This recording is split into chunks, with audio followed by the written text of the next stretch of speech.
আজকের রেসিপি বাইম মাছ দিয়ে ওল কচু রান্নার রেসিপি। আসসালামু আলাইকুম বন্ধুরা, আশা করি আপনারা সবাই ভালো আছেন। দেশ ও দেশের বাহির থেকে যে সকল বন্ধুরা আমাদের এই আজকের ভিডিওটি দেখছেন, সবাইকে কুকিং ভিডিওর পক্ষ থেকে আন্তরিক শুভেচ্ছা এবং অভিনন্দন। আজ বাজার থেকে কিন্তু অনেক সুন্দর সুন্দর একদম টাটকা অনেকগুলো বাইম মাছ এনেছে। দেখেন কত সুন্দর বাইম মাছগুলো। বাইম মাছের শরীর কিন্তু অনেকটাই পিছলা বা লেলপা, সেই জন্য বাইম মাছ কাটার জন্য কিন্তু ছাই ব্যবহার করতে হয়। এই যে ছাইয়ের মধ্যে খুব সুন্দরভাবে বাইম মাছটাকে আমি বড়িয়ে নিয়েছি। এখন আমি যে বটির সাহায্যে এভাবে দিচ্ছি। বাইম মাছে কিন্তু ছোট ছোট আঁশ থাকে, দুই পাশে কিন্তু বটির মধ্যে এভাবে হাঁচড়ে নিয়ে আঁশটা চালাতে হয়। এই যে একটা কাঁটা আছে,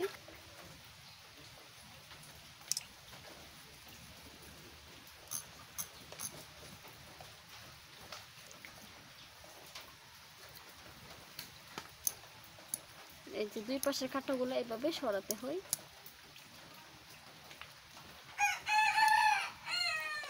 আর এক সাইডে অনেকটা লম্বা একটা ড্যাগের মতো অনেকটা কাঁটা থাকে, এভাবে আস্তে আস্তে হাঁচড়ে সরাতে হয়।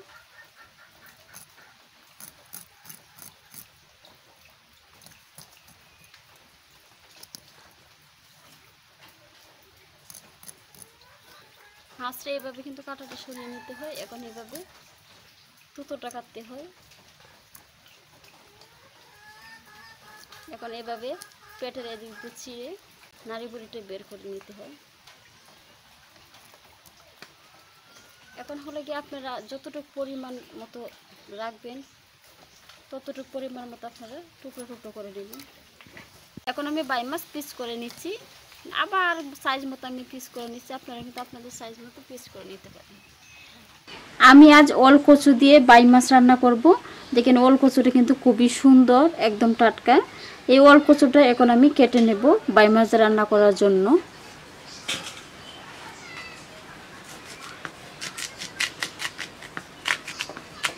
পুরো ওল কচু দিয়ে আমি এক তরকারি রান্না করব, সেজন্য দেখেন ওল কচুটা খুব সুন্দরভাবে দু পাল্টা করে নিলাম।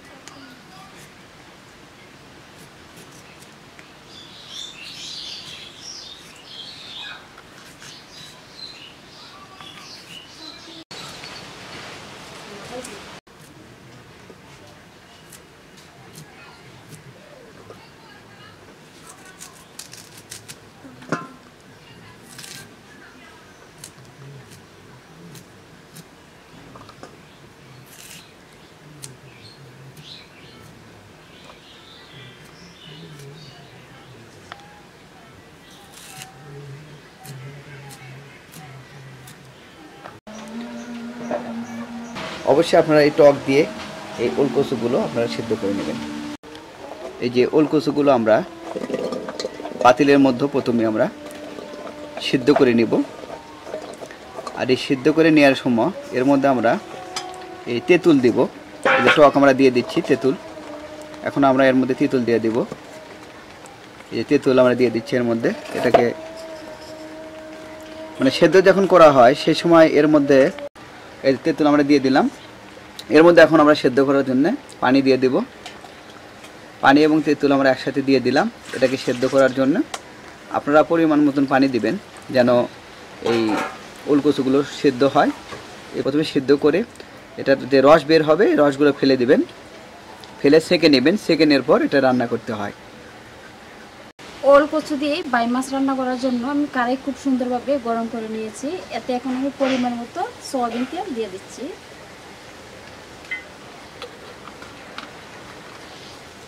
এখন আমি এতে পেঁয়াজ ঝুরি এবং কাঁচামরিচ ঝুরি দিয়ে দিচ্ছি গরম তেলে।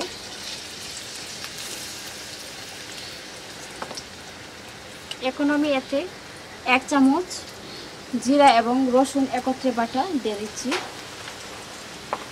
এখন আমি খুব সুন্দরভাবে ছুরি দিয়ে নেড়ে চেড়ে গরম তেলের সঙ্গে মশলার উপকরণগুলো খুব সুন্দরভাবে ভেজে নিচ্ছি। যেন কাঁচা কাঁচা একটা গন্ধ না থাকে। এভাবে আমি বেশ কিছুক্ষণ ভেজে নিলাম। তো এখন আমি শুকনো মশলার উপকরণগুলো দিয়ে দেব। 1 চামচ ধনিয়া গুঁড়া, 2 চামচ মরিচ গুঁড়া, 1 চামচ হলুদ গুঁড়া। এখন আমি আবারও শুকনো মশলা উপকরণগুলো খুব সুন্দরভাবে গরম তেলের সঙ্গে মিক্সড করে নিচ্ছি। এভাবে আমি বেশ কিছুক্ষণ মশলা গরম তেলের সঙ্গে ভেজে নেব। যেহেতু আমি বাইম মাছ দিয়ে ওলকচু রান্না করব, সেই জন্য মশলাটা আমি খুব সুন্দরভাবে পানি ছাড়া কষিয়ে নিব। আমি বেশ কিছুক্ষণ গরম তেলের সঙ্গে মশলার উপকরণগুলো খুব সুন্দরভাবে ভেজে নিয়েছি। এতে এখন আমি 2 চামচ লবণ দিয়ে দেব। আপনারা আপনাদের স্বাদ মতো লবণটা দিবেন। 2 চামচ লবণ দিয়ে দিলাম, লবণটা একটু পরে দেওয়া ভালো। এখন আমি মশলা উপকরণের সঙ্গে লবণও খুব সুন্দরভাবে মিক্সড করে নিয়েছি। এখন আমি এতে ধুয়ে রাখা বাইম মাছগুলো একে একে দিয়ে দিব। বাইম মাছ আমি আগে মশলা কষার সঙ্গে খুব সুন্দরভাবে কষিয়ে নেব। এই যে আমি পানি ছাড়া খুব সুন্দরভাবে কিন্তু মশলাটা প্রথমে এইভাবে নেড়ে চেড়ে বাইম মাছগুলো মশলা কষার সঙ্গে বারবার এইভাবে নেড়ে চেড়ে আমি পানি ছাড়া খুব সুন্দরভাবে কষিয়ে নিচ্ছি। এভাবে আমি বেশ কিছুক্ষণ কষিয়ে নেব। বেশ কিছুক্ষণ আমি এভাবে মশলার সঙ্গে কষিয়ে নিয়েছি বাইম মাছগুলো। এখন আমি এতে পরিমাণ মতো অল্প করে পানি দেব। এভাবে আমি 1 কুড়ুম পানি দিলাম। এখন আমি আবারও চুনির সাহায্যে এভাবে নেড়ে চেড়ে মশলা খুব সুন্দরভাবে পানির সাথে অ্যাড করে নিচ্ছি। এখন আমি ঢাকনাতে রেখে দেব। অপেক্ষা করব খুব সুন্দরভাবে মশলা কষা এবং বাইম মাছ সিদ্ধ হওয়ার পর্যন্ত।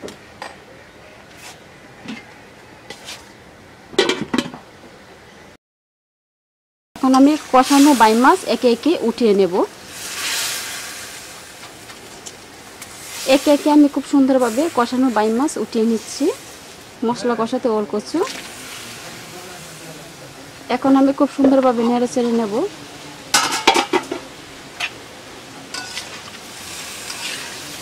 এখন আমি খুব সুন্দরভাবে নেড়ে চেড়ে নিচ্ছি। দেখুন, দেখতে এখন মশলা খুব সুন্দরভাবে ওলকচুতে প্রবেশ করতেছে এবং সুন্দর একটা কালার চলে এসেছে। এতে এখন আমি পরিমাণ মতো 2 ডাব্বু পানি দিয়ে দেব।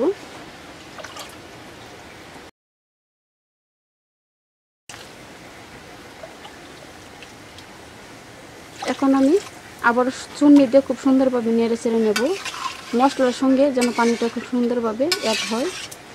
এখন আমি ঢাকনাতে ঢেকে দেব। অপেক্ষা করব ওলকচুর ভিতরে যেন খুব সুন্দরভাবে জল প্রবেশ করে।